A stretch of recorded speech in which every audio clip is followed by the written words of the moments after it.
Hello YouTube. Welcome back to my channel. If you are new here, my name is Lexi and I am excited to be coming at you guys today with a Q&A. So I've definitely done a few of these on my channel before, but I feel like it's been a while since I have done one. So basically I put up a poll on my Instagram, asked you guys to ask me pretty much any questions you had. I'm kind of expecting a lot of them to be like fitness, nutrition, competing based, since that's kind of what I built my platform that's kind of what I built my platform from. But I did say you guys can ask me anything, so whatever you want to know, I'm going to answer. So I actually haven't really looked at a lot of these questions. I've seen a few of them, but I haven't looked at a ton.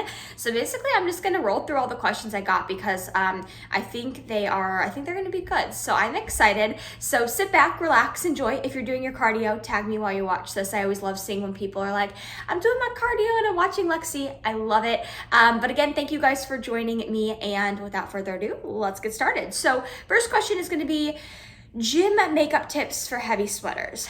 Well, homegirl, I hate to burst your bubble. I hate to disappoint, but I'm probably the last person you want to ask that because I don't wear a lot of makeup. I always wear like mascara. It's typically my go-to. But aside from like getting all made up makeup wise, going to the gym, I don't really do that. Like on rare occasion, I'll go to the gym with a full face of makeup, but yeah, I don't like to have to worry about having makeup on my face and sweating. So I'm probably not the best person to ask that question too.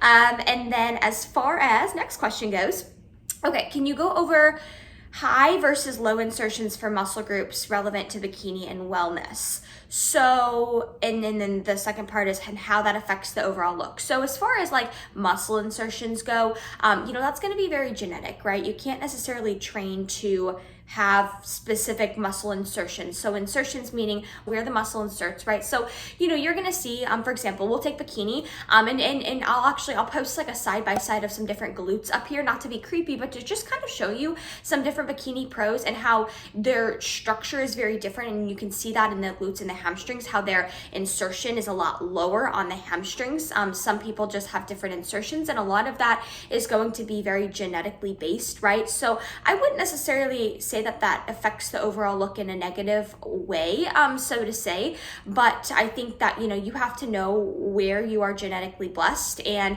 work with that, and then also you have to know where maybe genetically you're not super blessed, and you also have to try to counteract that and work around that by training specific areas, so that way you can kind of counteract that imbalance, if that makes sense. Okay. Next question, should we be concerned with too much fat during improvement season? So I would say yes and no. Well, yes, you should, but also I don't want to sit here and be that person that's like, oh, you can only stay 5 pounds above your stage weight in the improvement season. So for those of you who are watching and don't know what this is referring to, that's essentially the phase that you're not prepping. So for a show. So I would say, I think it's important that you make sure that I think it's what people don't consider is that it can be very stressful on the body to go undergo those major weight fluctuations, right? If your stage weight is 115 and then let's say you go off and you gain 40 pounds and then you have to lose that 40 pounds again, like doing that all the time is going to be a very big stressor on your body. So I think it is important to kind of find your healthy body fat percentage in improvement season. And what I mean by your healthy body fat percentage is, you want to make sure you get to a spot where you're sustaining on, a good amount of food. You're not feeling deprived food-wise. You're training hard and heavy. Energy is great. Internal health is in check. And for some people, they have to gain a little bit more weight than others to get to that spot. But like I said, I think that you want to keep in mind, how you want to make it as easy as possible for your next prep. And I think that a lot of times people forget that prep is not just a weight loss transformation, right? And it shouldn't be. And it's a major stressor on the body if you're going back and forth, gaining so much weight and then losing it back and forth. But also, some people can't maintain a super lean body composition in their improvement season because they need to gain a little bit more for internal health purposes or just to feel energized again. So it's going to be different, person to person. And I think that's really important, it's really important to consult that with your coach as well. Good question though. Okay. I love this question. What would past Lexi think of Lexi today? So I love this question because, we'll say past Lexi being like high school Lexi, right? Because I don't think anybody watching this knew me in high school, but I was so shy in high school, like so shy. I was very shy. I was kind of known as like the nice girl, who was very just kind of quiet, reserved, but everybody, you know, everybody liked me because I was nice to everybody. And but I was super shy and never spoke up in groups, or never spoke up in group settings. So I would say past Lexi would be like very proud of who I am today. And you know, I don't want to say that being like egotistical or anything, but I am really, really proud mentally of how much I have grown, you know, even just within the past few years. But I'm just really proud that I'm no longer like that really shy, reserved girl that lacked confidence in high school. So I would say past Lexi would be pretty darn proud of where she is today, just from that standpoint alone. And honestly, too, I feel like if you would have told my high school self that I'd be living in Tampa, Florida, away from, you know, family, away from where I was raised, living in an apartment that I absolutely love, doing what I absolutely love for work, like I would be like, oh my God, you're kidding me. But, you know, and all of it, you know, too, I just want to say like, it's not, you know, it hasn't happened by luck. I've definitely worked really hard for it. But I would say overall, past Lexi would be very, very proud of where I am today and where I'm headed in the future. So love that question. What song instantly puts you in a good mood? Ooh, this is a good question. Okay, this is like where sometimes I like looking at these questions beforehand because then I can think rather than think on the spot. What song instantly puts me in a good mood? Well, lately I've been just really into like songs that just get me hyped and motivated. Oh my gosh, I don't know. Okay, one song that's always put me in a good mood is it's by Maroon 5. I think it's called like Lovers, or it's the one that's like What Lovers Do or something like that. I can't think of the name of it. That one just gets me like, just like, I don't know, I want to like bop around. But I don't know, I have some pretty hardcore like hip hop songs on my gym playlist that really get me fired up. I'm so bad. I never know like the names of the songs, but I know the songs. I'm so bad. Okay, next question. Should wellness and bikini girls train chest for newbies, veterans, etc.? So I would say if you're everybody's training is gonna differ, right? I will say if you're a bikini girl, if you're a wellness girl, and you have a whole chest day, you probably don't need that.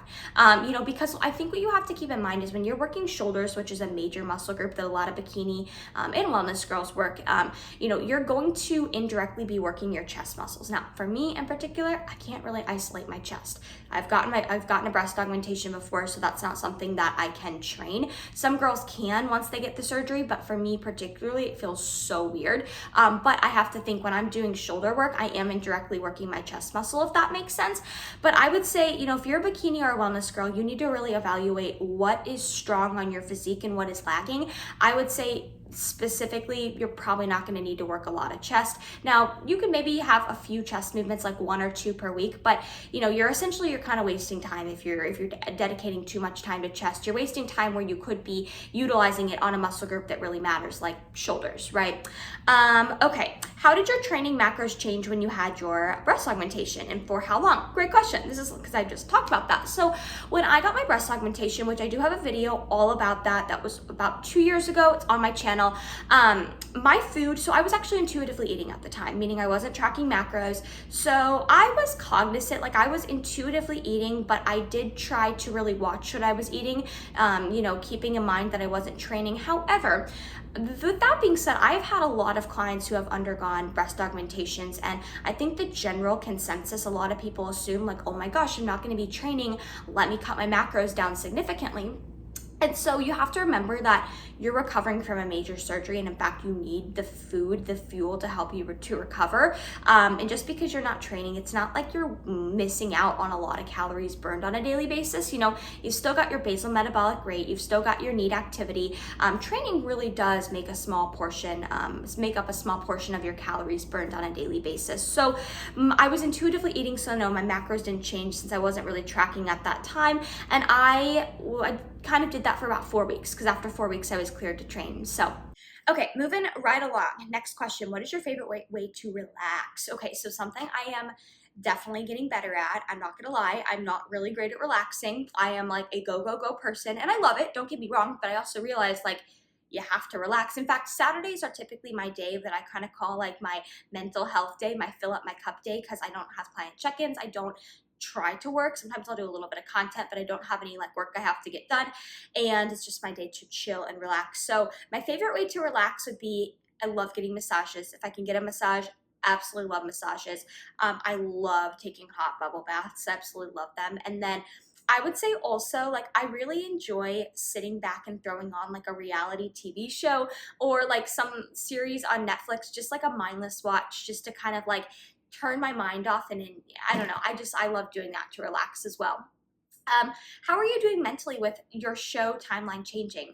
So good question. So if you've watched any of my past videos, my prep diary series, you guys know that I've been kind of dealing with some internal health things like all as well. It's just kind of some things like digestion and thyroid that I have to really work on right now or get into a good spot so my body will progress in prep.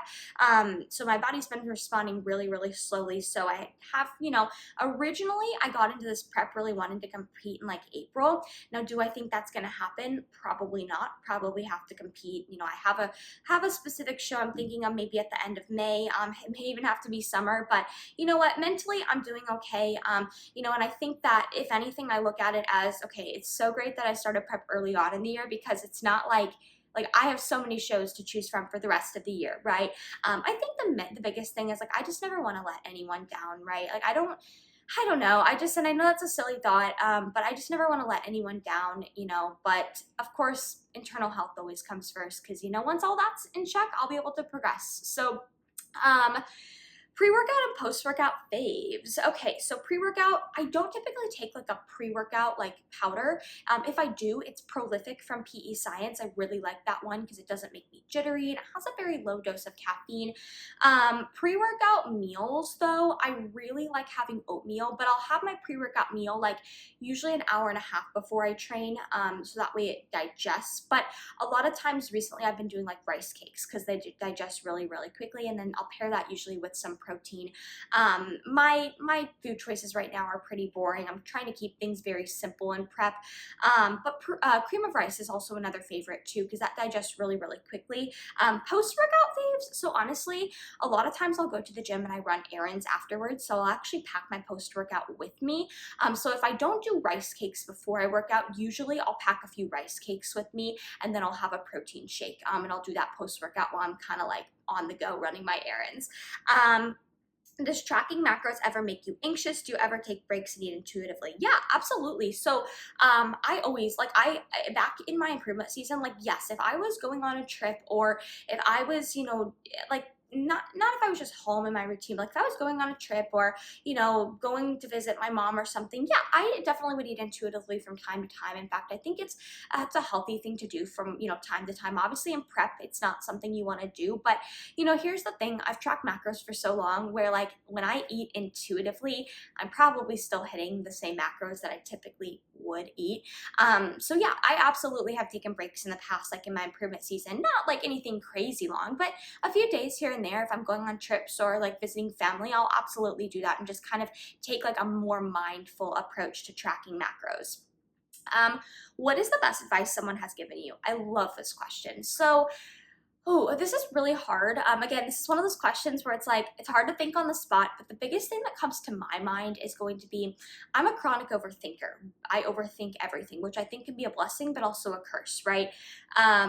And my mom always told me growing up, she was always like, Lexi, take it one day at a time. Because I think sometimes as an overthinker, you tend to stress about things that are super far in the future when it's like, why are you stressing about that now, right? Just get through today and be present in the moment. So one thing she always told me was just take it one day at a time, Lexi, and you'll get through it.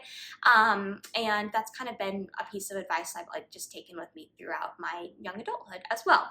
Can you explain the MPC scoring? So I don't want to sit here and like say I'm an expert on it, but as far as like judges, how you're scored on like at a show, whether it be a bikini division or wellness, well, we'll specifically talk about bikini, right? Obviously, there's a certain criteria that you have to meet. So essentially, the judges are going to score you according to how close you are to the bikini criteria, right? So I would advise go on NPC News Online. The criteria is laid out all there. They write down exactly what they're looking for. And then if I recall correctly, when you are when you are at a show, like there's always multiple judges, and I want to say they drop like the lowest score or the highest score. They drop both of them or something like that. That way, if there is an outlier, they drop that. So the judging is always going to be as like non-biased as possible. Um, who is your biggest inspiration in bikini? Love this question. Okay, I have to say I absolutely love and adore Ashley Cotwasser.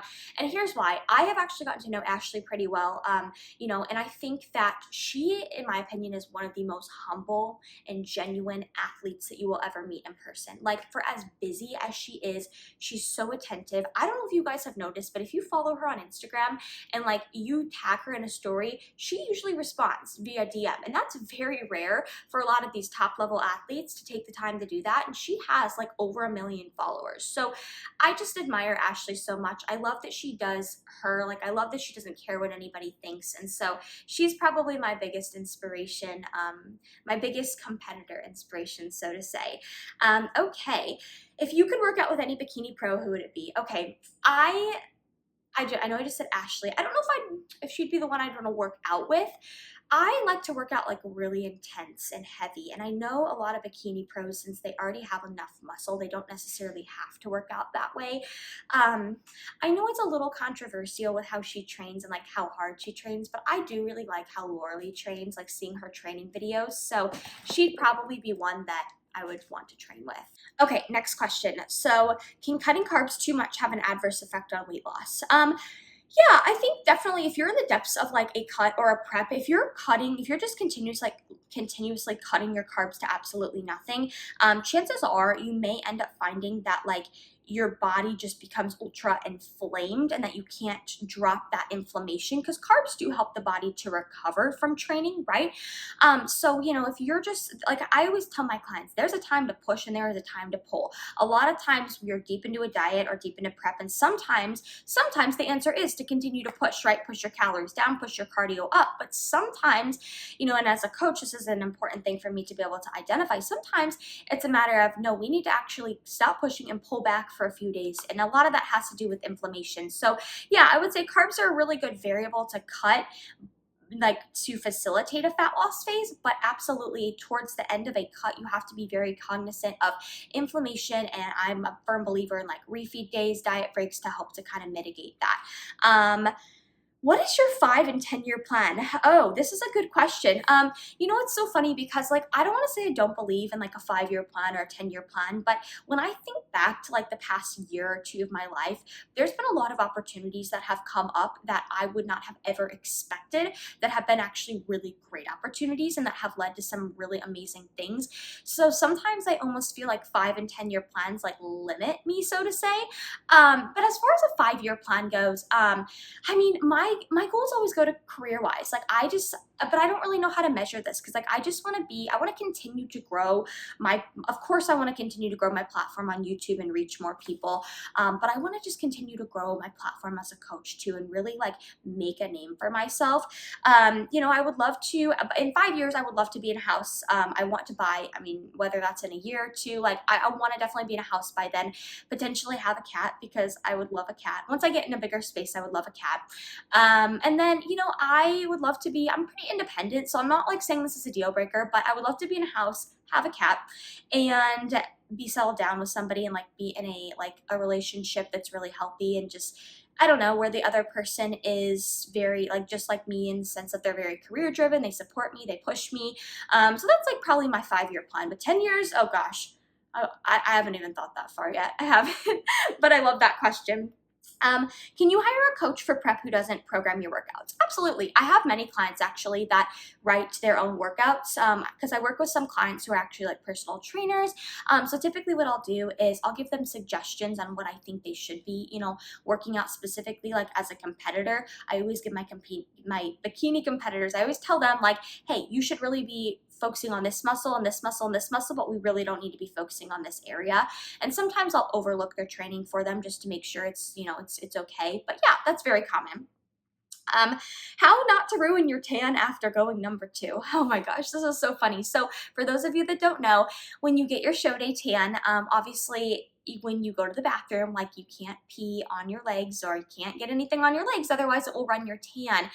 You know what? I am the wrong person to ask because I'll be very honest. I don't go that well on like I don't go on show day because I'm always so nervous. I just don't go. But I would say I would probably, if I were you, get like a big cup, like a big, not a Dixie cup, like a big like red Solo cup, and just go into that. I know it's kind of gross, but like it's a big Target. So yeah, that would be my solution there. Why is blood work so important, and do you suggest blood work before talking to a naturopath doctor?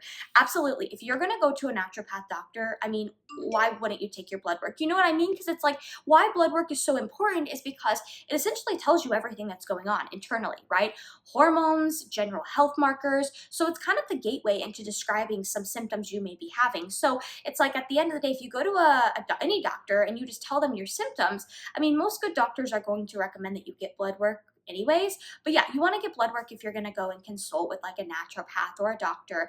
And in fact, I just think it's so important to get blood work. I get mine done every 6 months, just because it's nice to just be able to analyze internally what's going on. And if there's anything that's like a little abnormal, hey, then you know, and you work to correct it.